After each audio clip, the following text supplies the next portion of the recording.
Hello and welcome to Goodwood for this special Motorsport Magazine podcast in association with Mercedes-Benz.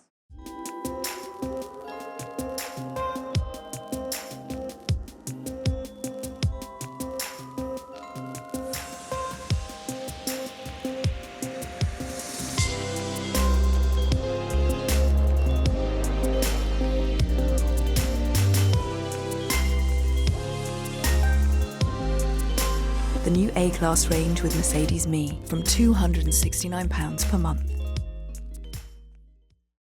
I'm joined today by Redman.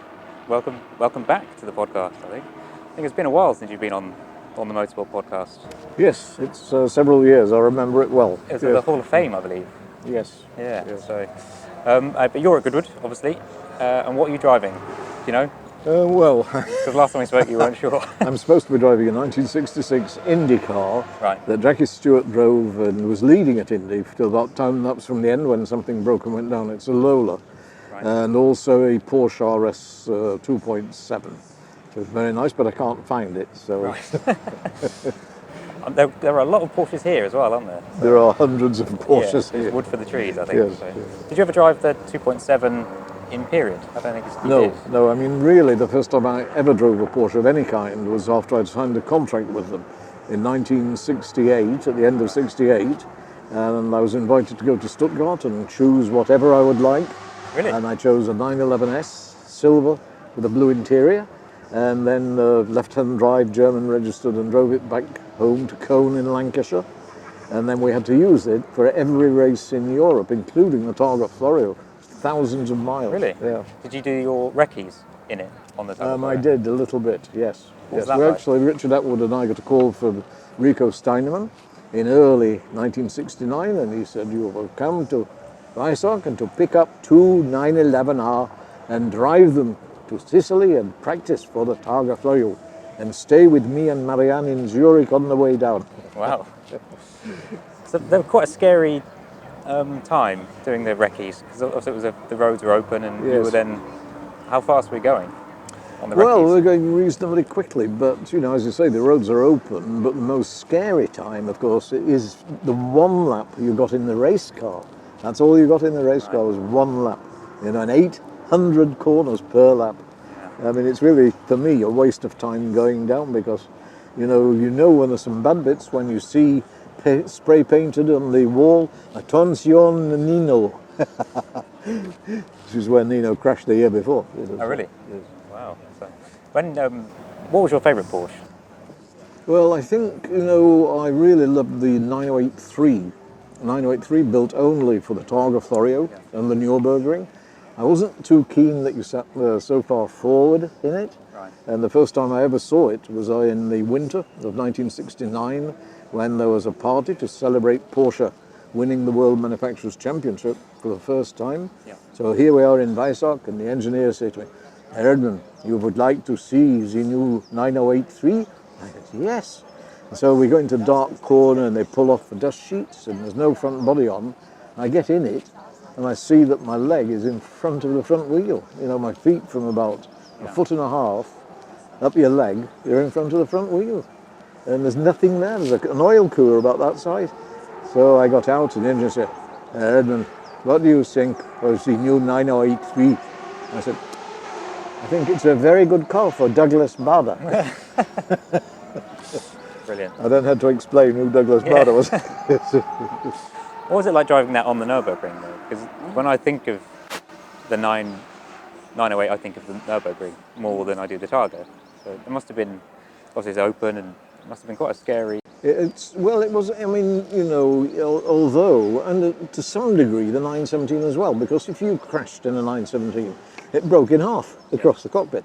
And so when you went to somewhere like Spa-Francorchamps or Le Mans or Monza, I didn't sleep very well the night before the races, I can tell you, but the 908-3 was the same. It weighed 1,100 pounds, and it was 370 horsepower, and it had big tyres, so you had a lot of grip, but no aerodynamic downforce. So on the Nürburgring, it was fantastic compared to the 908-2. Right. So how Porsche did this was all Ferdinand Piëch, who spearheaded the whole of the 917 program.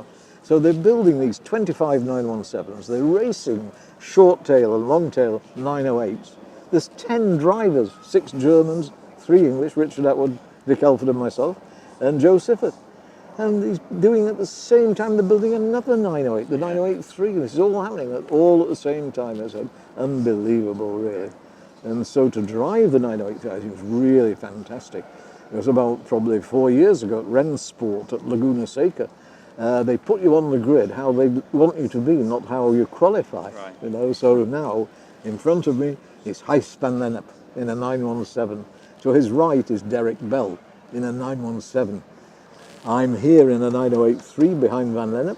To my right is a driver with a 917, a private owner who I know is very, he's determined to win. I know what he's going to do going down into the first turn. I got myself under Van Lennep's gearbox about this far off, and this guy to my right comes across and boom, hit me. So I said to him after, what are you doing? This is a vintage race. Anyway, I managed to win, and so I do love it, but with the reservation that I really wouldn't want to hit something. Yes. So racing in America, historic racing, is very different to historic racing in the UK, where you've got, it's kind of like, it's just racing, isn't it? Whereas in America, it's a little bit more of a show. Yes, well, the top guys run pretty hard, but not like they do in Europe, in the UK particularly. I mean, when they say to me for the revival, they offer me cars to drive, I don't want to be at the front of the field. I want to be in the middle or at the back. I don't care. Yeah. What's it like coming back to Goodwood every year, and like just as we were walking then, sort of bumped into Johnny Rutherford, and yes, it must be. It is fantastic. I mean, really, it's not so much driving the cars and seeing them. It's seeing all the old friends and people who you haven't seen maybe for a year or 2 years or 5 years. I was just talking to Richard Atwood, and so it goes on. I mean, we know nearly everybody. Johnny Rutherford, he joined in the Formula 5000 series in 1975. Yeah. USAC and the SCCA joined in together, so I know him very well. He crashed a lot. He can't hear you, that's fine. You, in America, you spent a lot of time in America, but you never actually drove IndyCar. So, and obviously you were supposed to drive one today. So did you ever come close to IndyCar or stepping up to IndyCar in your career? Yes. What happened was in 1974, USAC, who were the Indy guys, joined in with SCCA, which I was doing Formula 5000, open wheel, single seater, 500 horsepower, 1,350 pounds, or pretty light car, quick cars. And so when they joined in, suddenly in came all these USAC drivers: Mario Andretti, Johnny Rutherford, Gordon Johncock, Al Unser, Bobby Unser. And the only one who was really good was Mario.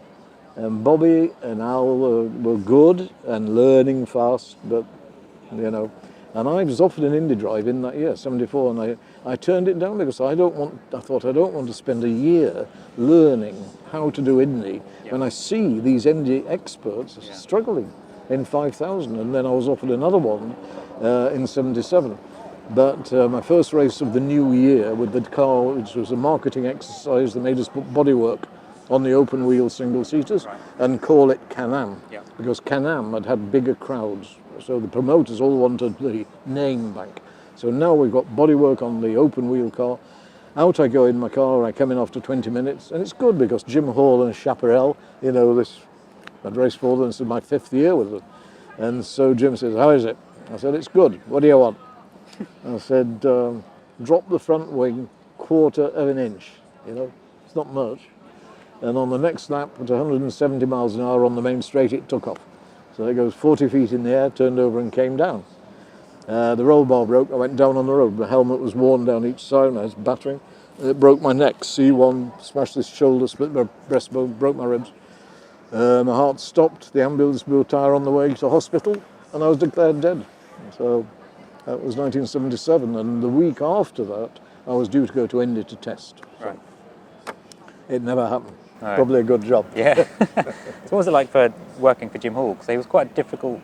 He could be quite a difficult character to say. Yes, I mean, he was very quiet. He didn't say much, but he led from the front. The team was a fantastic team. It was his Chaparral team. Yeah. Franz Weiss, who built the engines. And, the main reason that I beat Mario for 2 years to the championship was I had better reliability. And so at a time when the 5-litre Chevy engine gave 500 horsepower, but not terribly reliable, that in my case, I had one engine failure in 4 years. And that was in practice, Yeah. you know, so that's one of the reasons that I won the championship.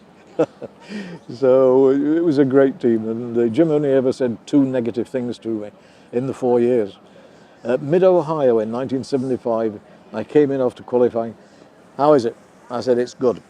He said, Brian, I sure as hell don't understand why this car is slower than Mario's. I won the race. And then at Pocono Raceway in 75, after I lost 500 RPM in top gear from Friday to Saturday. And I said to Jim, we've lost 500 RPM. He said, boy, I sure hate to change a motor the night before the race, but we'll change it. They changed it. I won the race. I rang him a week later, and I knew it had been back on the dyno, you know. And he says, I said, how's that motor, Jim? There's a long silence. He said, Brian, he said, I sure wish you guys wouldn't give us bad information. I said, what? He said, that motor was 10 horsepower up when we put it back on the dyno. It was the wind. Oh. Yeah, it was the wind that had caused us to lose 500 RPM. So otherwise, we had a great relationship. And at the end of I think the 4th year, when we won the championship again, he said, Brian, he said, I've never had a driver who can drag a dead car across the line like you can. And that came largely from my, long distance experiences, and also being a bit easier on the car, a bit easier on the gearbox, that sort of thing. Because some people have said he would sometimes maybe take credit where he shouldn't have done. Did you ever experience any of that? So John Barnard. Yes, I know about that, of course, but this was before the Barnard days, and so and I'm sure that it's been said he took some credit for the involvement with General Motors in the original Chaparrals, and I'm sure that's true, but I've never heard him sort of complain about it. He's a very nice guy, very, very quiet guy. Yeah, one of a kind as well. Yes. Now, I should say a quick word for our sponsor, Mercedes. You're a big Mercedes driver? Well, my wife drives a Mercedes now. Oh, well, there you go. Perfect. Well, if you were to go to Mercedes-Benz World website, you can buy a drive and dine experience, which is a 4x4 experience plus dinner and onboard in the Gullwing Bistro. So you get 1 hour in the car and then you get to go to dinner. So it's quite a nice little package. And you can, so to book that is 0370 400 4000, or if you Google or look up the Mercedes-Benz World website, you should be able to find details about that. Can I do it in America? If there's Mercedes-Benz World America, I'm sure they can. Or if not, there's a business venture. Pitch that to Mercedes. Yes. So, also being here at Goodwood, there's a big martini display. But on the way down, you were saying that you only drove for Golf, John Wyer. You never got the chance to drive a martini. But there's quite a good story behind when John Wyer found out about martini. Well, of course, when John Wyer became the official Porsche factory team in 1970, he didn't know there was another effectively factory team, which was Martini, which was his mother, in Porsche Austria. Right. He didn't know that, and so it was a big shock at Daytona when a car comes from Porsche Austria. Yeah. And at we were talking about the 983 at the Nürburgring in 1970. We'd had a slow pit stop. The engine was slow to fire up, but anyway, I'd got going and I was fourth, and I'd caught Kurt Ahrens, who was co-driving with Vic Elford, and they went on to win. And I'd passed him, and I caught my teammate Leo Kinnunen, and I think he was pretty upset because a friend of his, Hans Lehner, had been killed, on the Friday, I think, might have been Saturday, when his 908 turned over on the main straight and caught fire. And as usual, of course, there's no fire equipment, and so I got into the lead.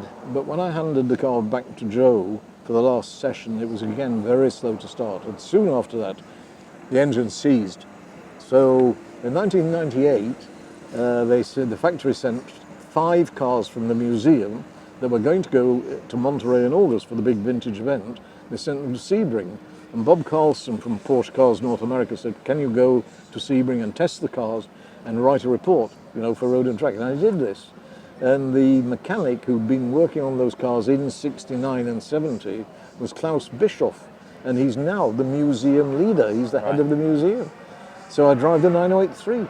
And I whistle around and I come back and I said, Klaus, I said, you remember in 1970, I know that Vic and Kurt won the race for Porsche Austria.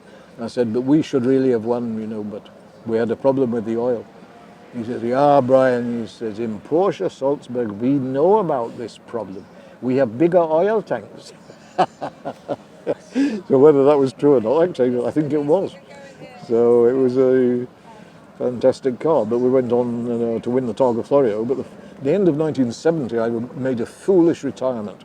I'd been offered a job in Johannesburg, and I went. And I came back after 4 months. I didn't understand the apartheid. I came back, so I'd shipped the whole family, my wife, children, the car, everything out, all back again, no drive, except Sid Taylor offered me a McLaren M18 Formula 5000. But in April, the phone rang, John Wyer. Redman, would you like to do the Targa Florio? I said, well, Derek's taken over, taken my job. Derek's never done the Targa, and you managed to win it last year. So I said, oh, okay, so off I go, thinking this is a really big chance to get back into the big time. So Siffert crashes the car the night before the race.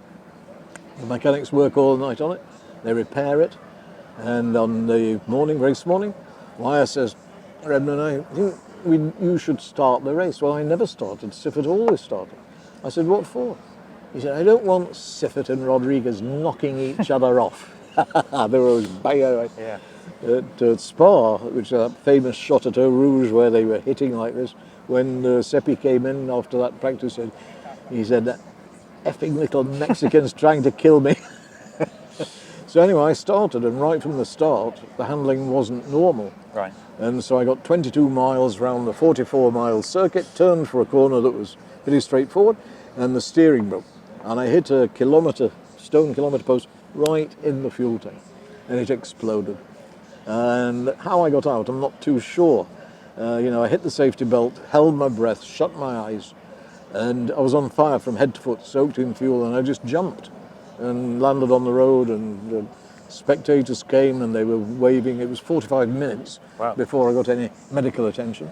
And that night, nobody knew where I was, and Pedro Rodriguez and Richard Atwood came and found me in this hovel of a place in Termini Imerese, which was a village off to the side of the Targa Florio, and they took me back to the hotel where there was a German doctor with Porsche who gave me pain-killing injections, and the next day Gulf and Porsche rented a jet out of Geneva, and they flew me back to Manchester. Wow. Yeah, wow. It was kind of a strange time at Porsche then, when everyone was going in the same direction, but no one was really teammates, were they? Sort of across the team, so Wyer and... Well, it was funny in many ways because with 6 German drivers, they always say, because Siffert and I were winning all the races, they said, Siffert and Redman have the best car. Well, at the Nürburgring, we had a new Flounder, and Siffert crashed it, so we didn't have a car. And Vic Elford crashed his as well. And we borrowed Porsche Salzburg's car, the Martin, and that's the one that we won with. so that shut them up. There's a lot of work that John Wyer did that Porsche then basically copied, wasn't it? So he was... Yes, a lot of his stuff, yes. I mean, if you looked at the results from 1970, you would see that, I can't say this because I don't want to upset Martini, but I mean, the Porsche Salzburg only won when we broke down, which is effectively what happened. Yeah. So it was a great team. John Horseman, superb engineer, Emmanuel Kugi, the famous mechanic, Peter Davis, great team. And Seppi was the best? Yes. The only trouble with Seppi was he only had one speed, flat out. It didn't matter what the situation was. So in 1970 at Le Mans, we're leading by 4 laps. And John Horseman says he thinks it was 5. But anyway, 4 laps.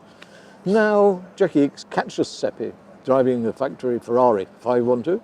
They have a big battle going on, although he's 4 laps behind. And Jackie had an accident, a corner worker was killed, and Seppi missed a gear. He came out of the chicane by the pits, and there were 3 slower cars ahead like this, all having their own battle. And he goes right across to the right and squeezes between the car there and the pits and right in front of the Porsche pit missed a gear. We all heard it go. Those engines, with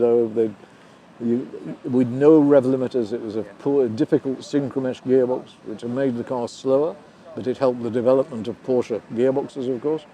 And so that was a considerable disappointment. Yeah, and obviously you then gave Richard up with the win, so I must appreciate. Yes, he only Absolutely, started thanks, 14th or something. Yeah, it was that terrible conditions as well that year. Yes, miserable conditions. Yes, when Mike Halewood in the third car crashed into that Alfa Romeo that was broken down, he got back to the pits, and Wyer said to him, "Halewood, don't call us. We'll call you." Wow.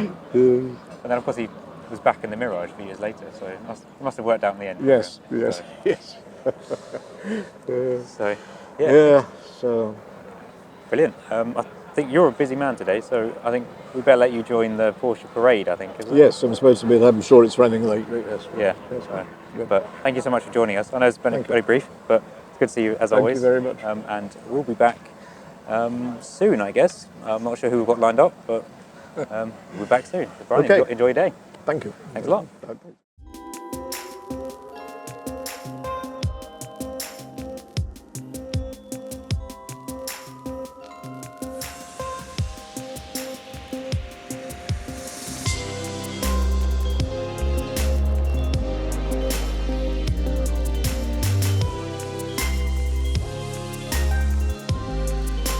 The new A-Class range with Mercedes-Me from £269 per month.